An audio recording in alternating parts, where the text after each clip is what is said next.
If you have a classic or historic road or rally car and have an interest in using it on a regular basis, either for competition or just for touring events, then you should be a member of the Historic Rally Car Register.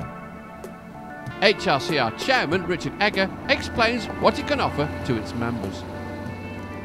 It tries to provide a home and encouragement for everybody who's got an interest in historic rallying, whether that's a passive interest or whether they've got a classic car that they want to do a little bit more with than just take to shows, or whether they want to sort of go out and do full-blown navigational events, or they want to come and throw it around among the trees. So we're trying to be, anybody who's historic wants to come and join us, we've got somewhere for you to play.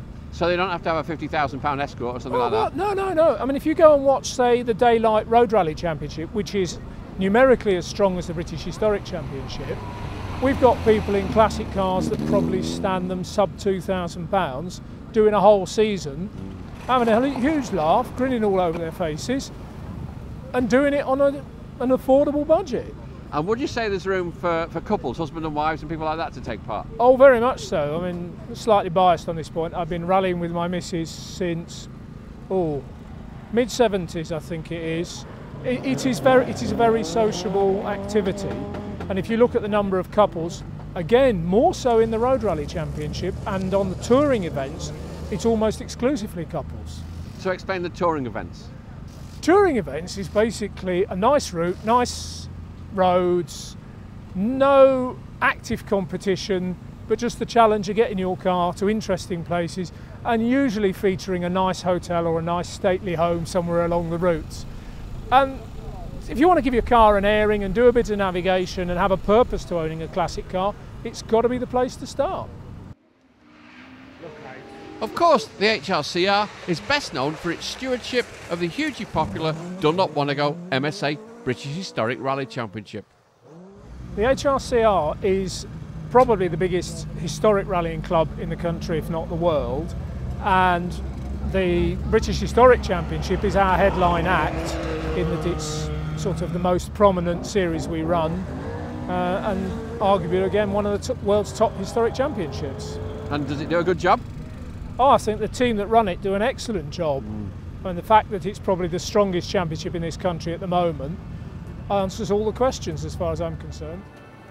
Richard also mentioned the Daylight Road Rally Championship, and the Clwyd Vale Motor Club's offering the Vale of Clwyd Classic Rally is one such event.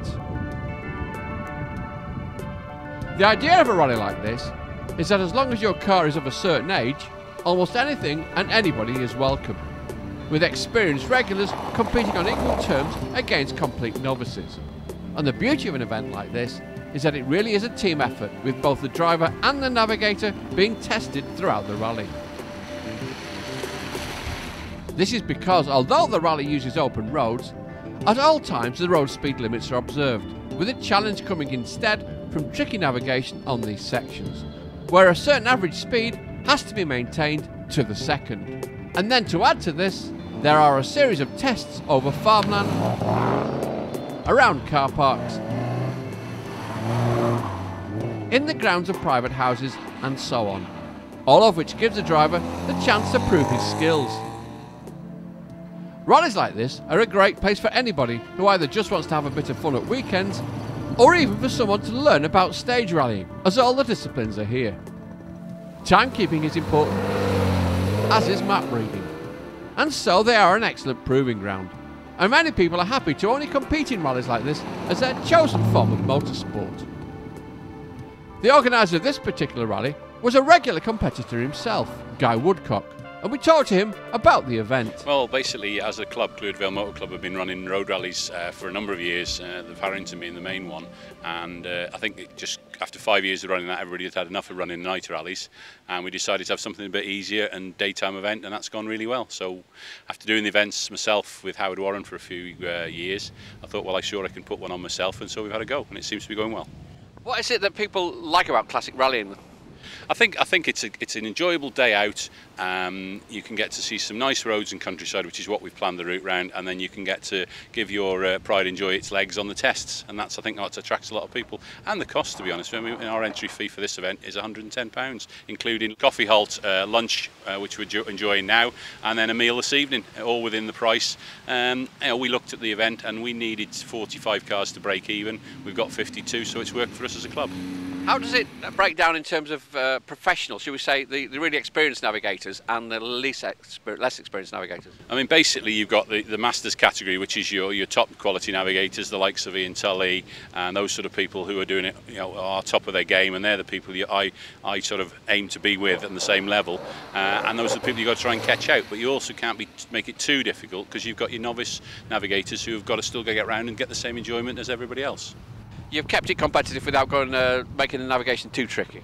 Yeah, I mean, the navigation's hard work, but I gave them plenty of time to plot it and work it out. And obviously we keep to a very low average speed on the events, under 30 miles an hour, down as low as 18 on some occasions, to suit the road conditions. And the tests, how are the people liking them? Tests are okay. The third test, with a few issues that it might have been a little bit rough, but it was a farm track. But other than that, everybody else is loving them.